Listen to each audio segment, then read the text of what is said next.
Greetings and welcome, fellow citizens. Last time on the ship upgrade project, we upgraded our ship to the Heartseeker, which is an F7M Super Hornet.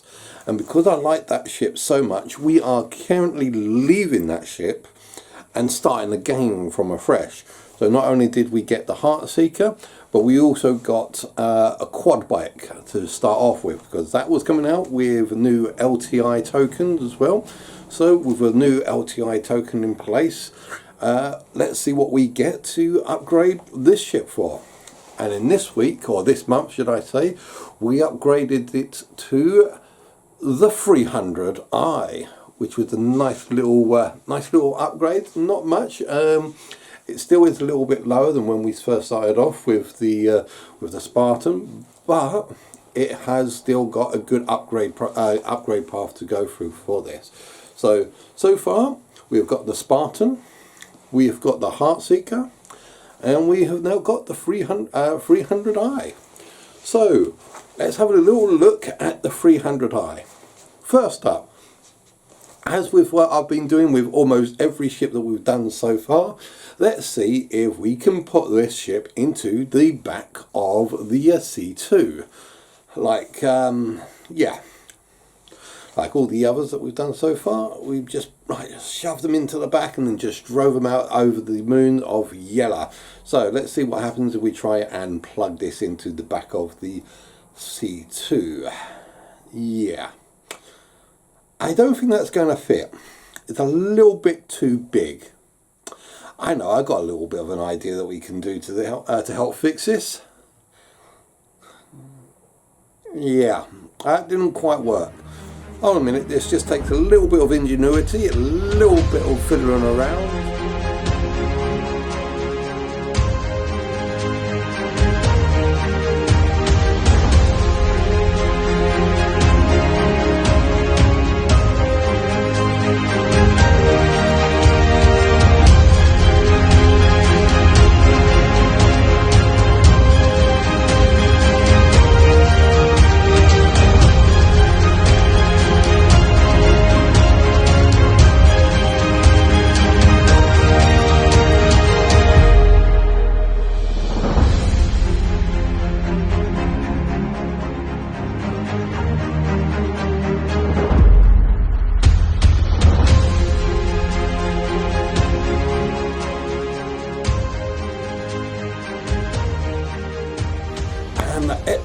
Voila, it now fits.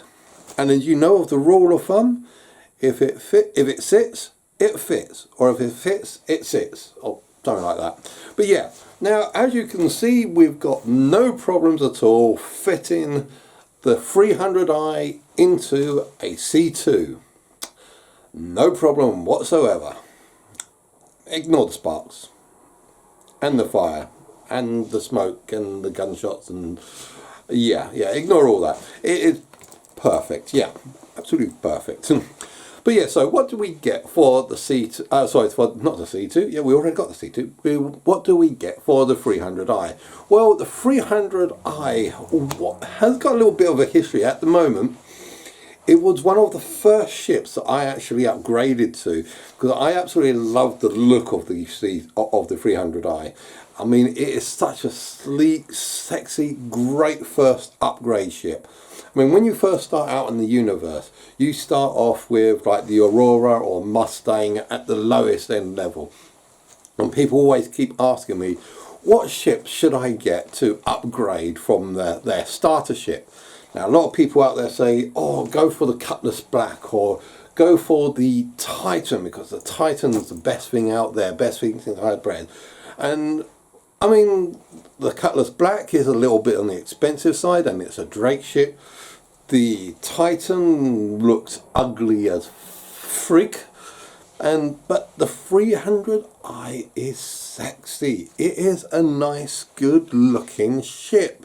I am an Origin fanboy. I do like the design and sleekness of Origin ships. I do like their interiors as well as their exterior designs.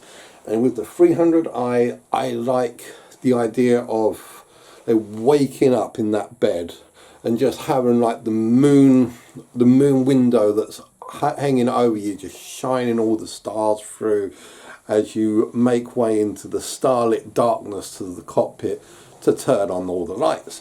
I do like this mysterious and romantic sort of ideal way of waking up. I do kind of enjoy this. But so what do you actually get for like the 300i?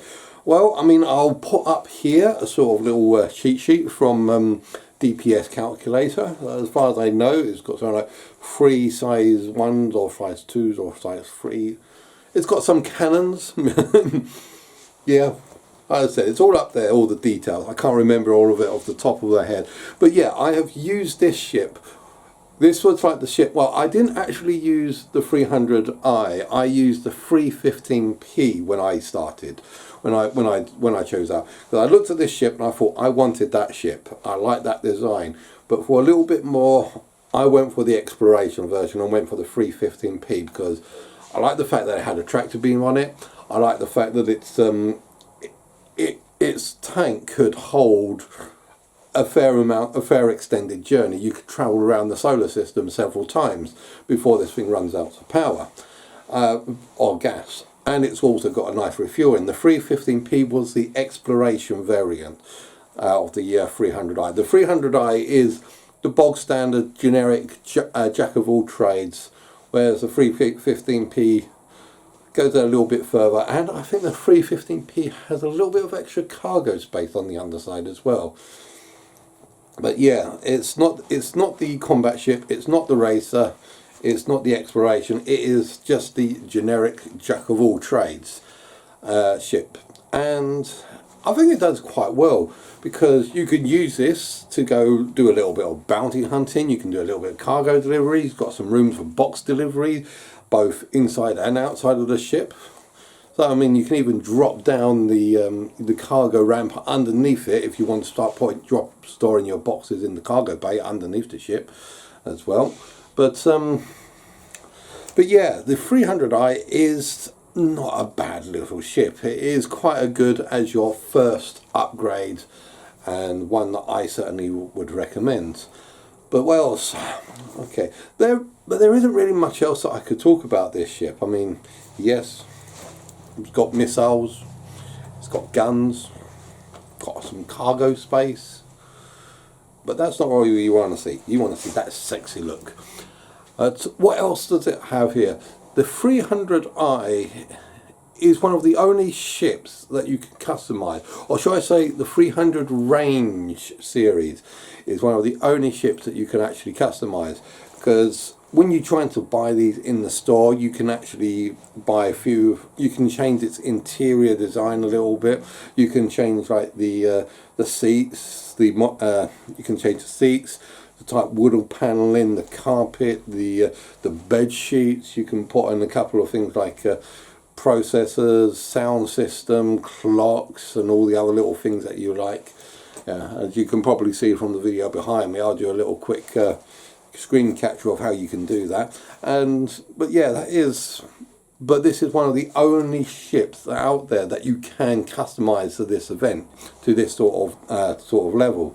I don't think there are any other ships that you can customize. I bet you someone's probably going to tell me that there are. but yeah, as I've worked out, each different level of these, I think it gets really complicated on the back level, but that's not for us to know or find out about. But anyway, there isn't really too much else that we can talk about this, so let's just go on to the next level. So these are the ships up here that we can actually be using, upgrading to. So we've got £30 to play around with for the next month. So which one of these ships that are currently showing should I be picking next?